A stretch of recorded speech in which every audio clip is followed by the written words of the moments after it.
What if I told you that the voice in your head, the one that's constantly judging, planning, worrying, and comparing, isn't actually you? What if I told you that the thing you call I is just a clever illusion, a mask you've been wearing for so long that you've forgotten it's a mask at all? And what if this illusion, this ego, is the very source of almost all your suffering? You're about to uncover something ancient sages knew thousands of years ago, and that modern science is finally starting to confirm.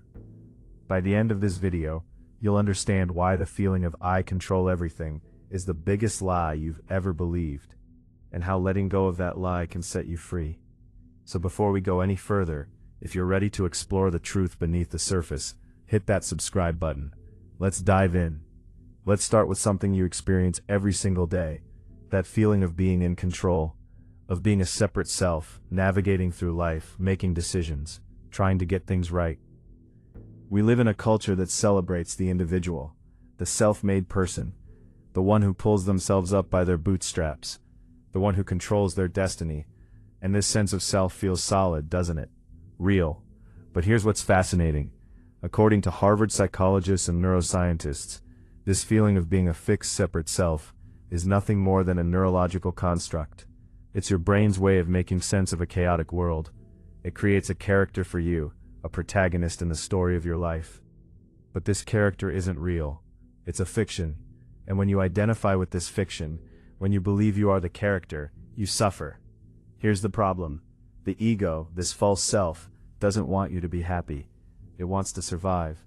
And to survive, it needs to see itself as separate, in control, and constantly under threat. The ego builds walls.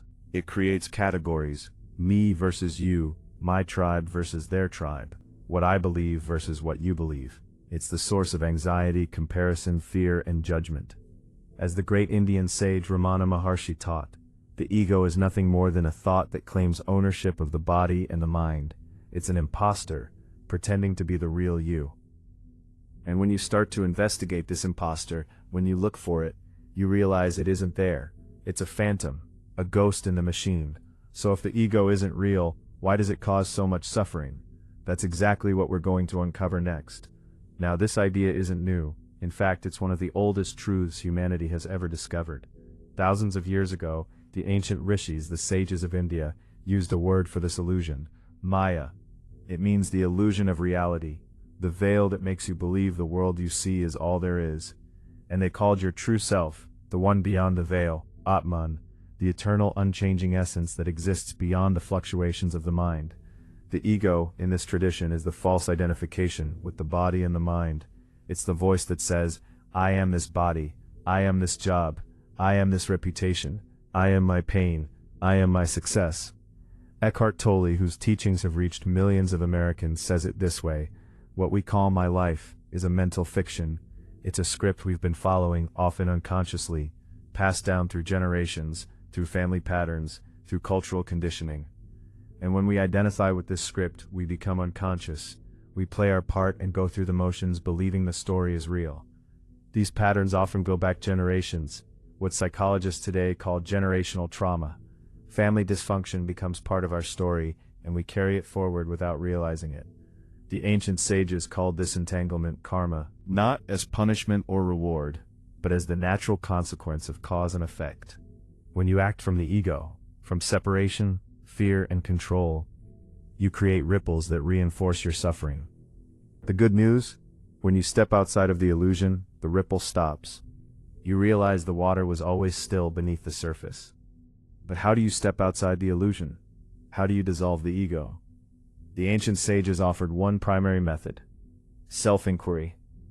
The question, who am I? Not what is my job or what is my personality, but the deepest inquiry: who is the one who is asking? Ramana Maharshi famously described the ego as a shadow. Investigate it, and it disappears. Because it has no substance. It's just a thought, a habit, a ghost. Now, this isn't about killing the ego. That's impossible, and not the point. It's about seeing the ego for what it is, an illusion. And once you see it clearly, it loses its power over you. But you might be thinking, this sounds nice, but where's the proof? Where's the science? I'm so glad you asked. Because that's exactly where we're going next. Here's where it gets really exciting. What the ancient sages discovered through meditation and self-inquiry, modern science is starting to confirm through neuroscience, quantum physics, and clinical studies. Recent studies at Princeton and Johns Hopkins have been exploring something called ego dissolution, and the findings are stunning. In neuroscience, the sense of self is closely tied to something called the default mode network. This is the part of your brain that becomes active when you're not focused on anything in particular. When you're daydreaming, worrying, replaying memories, thinking about yourself. The DMN is essentially the ego network. It's the neurological seat of the story of me. But when people go through deep meditation, or in controlled studies with psychedelics like psilocybin, which are now being researched at Johns Hopkins and other major institutions, this DMN activity decreases dramatically. And what do people report when this happens? They describe a loss of the sense of self, a feeling of oneness with the universe, a sense of timelessness. And here's the key: a profound reduction in suffering. One paper published in 2025 argued that ego dissolution is essentially the dissolution of the reference frame of the self. In physics, a reference frame is the point of view from which you observe the universe. When you dissolve that reference frame, you stop seeing yourself as a separate observer, and you start experiencing reality directly, all at once, in an eternal now. It's the same experience mystics have described for millennia. Non-locality, timelessness, the sense that everything is connected. And this aligns beautifully with quantum physics, where the observer and the observed are inseparable. Your consciousness doesn't just observe reality, it participates in creating it.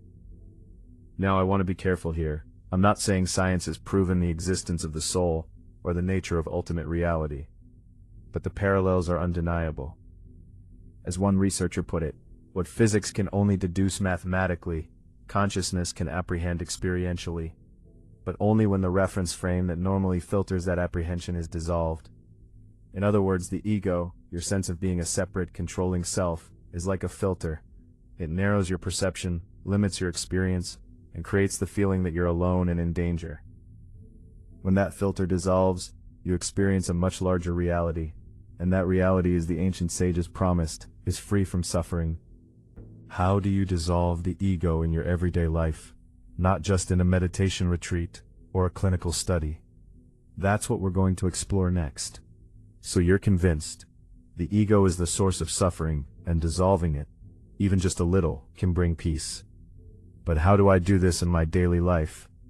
I have a job, a family, bills to pay. Great question. Let's make it practical. First, practice self-inquiry. The question, who am I, isn't just philosophy. It's a tool. Whenever you feel stressed, anxious, or overwhelmed, ask yourself, who is feeling this? You'll realize you're not the feeling. You're the one who observes the feeling. That observer is your true self. Second, let go of the need to control. The ego thrives on control. It thinks it can manipulate reality to stay safe. But here's the paradox. The more you try to control, the more suffering you create. Learning to let go, to trust that things will unfold as they should, is the key. Third, dedicate just 5 minutes a day to stillness. Sit quietly. Don't try to stop thoughts. Just observe them. This isn't about achieving a mystical state. It's about creating space between you and your thoughts. The more space you create, the less the ego controls you. Fourth, notice when you feel defensive. That's the ego protecting itself. When someone criticizes you or disagrees with you, observe your reaction. Instead of reacting, take a breath and say, interesting. That's my ego talking. That simple awareness dissolves the ego's grip. Finally, have compassion for the ego. It's not an enemy, it's a protective mechanism. It's trying to keep you safe, even if it's misguided. Thank it for its service, and then gently set it aside. These aren't just spiritual ideas, they're practical tools for navigating a chaotic world. And over time, they can rewire your brain, reduce your stress, and bring you genuine peace. So here's what we've uncovered today. The ego is an illusion, a false self created by the mind to navigate the world. It's the source of suffering because it creates separation, fear, and the illusion of control. Ancient sages like Ramana Maharshi showed us the way through self-inquiry. Modern science, through fMRI studies and quantum physics, is confirming what they discovered. And the practical path is simple. Ask yourself, who am I? Let go of control. Sit in stillness. Notice defensiveness, and have compassion for the ego. When you dissolve the illusion of I control everything, you don't lose your identity. We discover something far deeper, something eternal, something that was never suffering in the first place. So now I want to ask you, have you ever had a moment when you felt your sense of self dissolve? When you felt connected to something bigger? Drop your thoughts in the comments below. I read every single one. And if this video resonated with you, hit that like button, share it with someone who needs to hear it, and subscribe to Nature and Soul for more explorations of the truth beneath the surface. In our next video, we're going to dive even deeper. We'll explore what quantum physics reveals about the soul's journey after death. Is there life after death? Does consciousness survive the body? We'll explore the science and the spirituality together. Don't miss it. Hit that subscribe button, turn on the notification bell, and join us on the journey. I'll see you in the next one. Until then, remember, you are not your thoughts. You are not your ego.